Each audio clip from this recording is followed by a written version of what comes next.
नमस्कार मित्रांनो,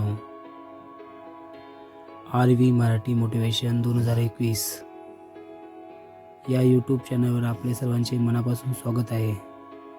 investment knowledge या प्लेलिस्टमधील योग्य गुंतवणूक कुठे व कशी करावी, योग्य गुंतवणूक करण्यासाठी 5 मार्ग या व्हिडिओला तुम्ही प्रचंड प्रतिसाद दिला त्याबद्दल तुमचे मनापासून आभार. तसेच PPF अकाउंट म्हणजे काय आणि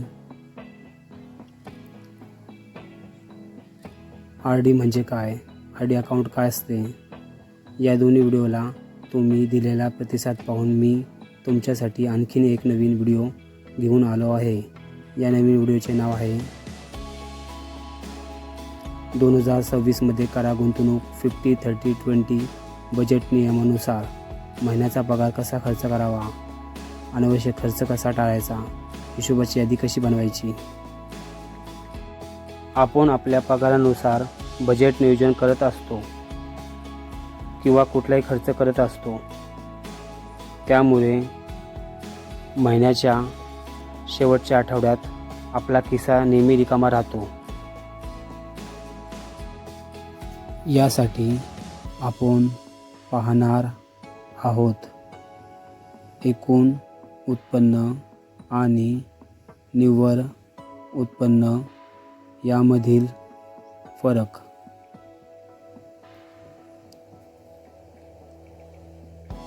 एकूण उत्पन्न, निव्वळ उत्पन्न. एकूण उत्पन्न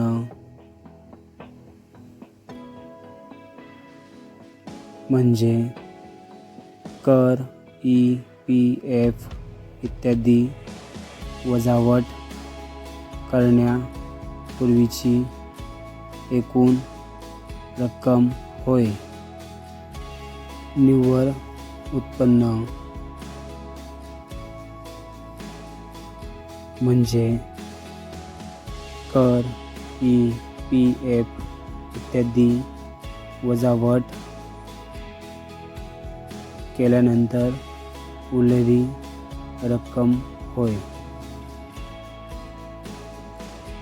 आता आपण 50-30-20 नियम काय आहे ते जाणून घेणार आहोत.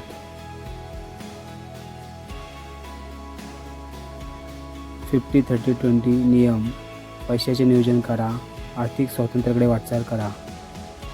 50% म्हणजे गरजा, 30% म्हणजे इच्छा, 20% बचत आणि गुंतवणूक. 50-30-20 नियम.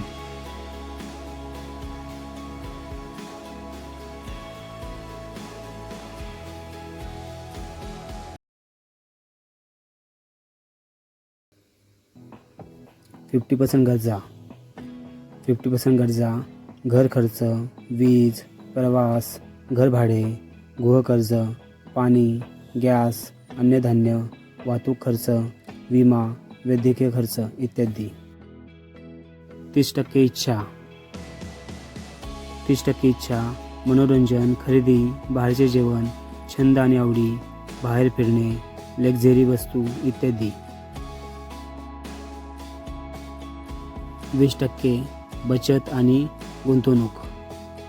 20% बचत व गुंतवणूक.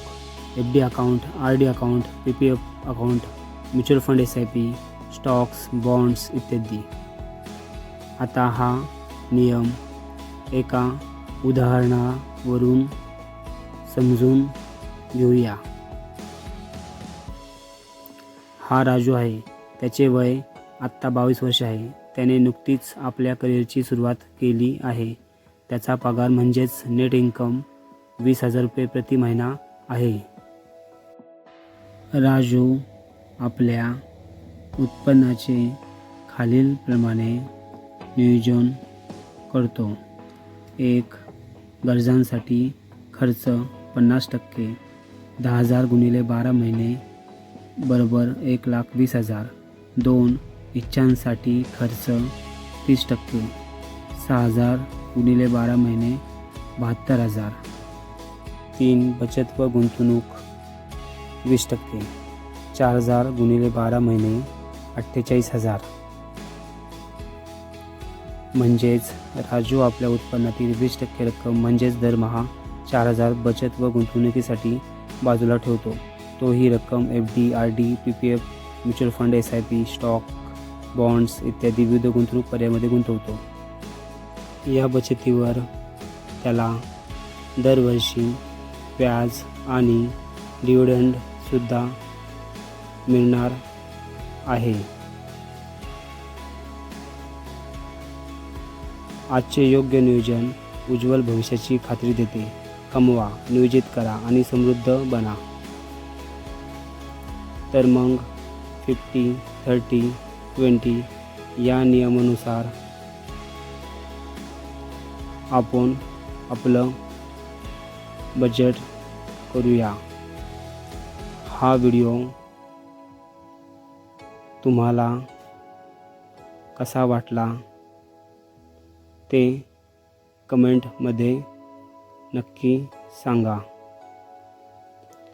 भेटूया पुढच्या नवीन व्हिडिओमध्ये.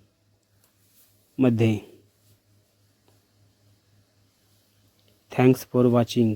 Don't forget to like, comment and share. Subscribe.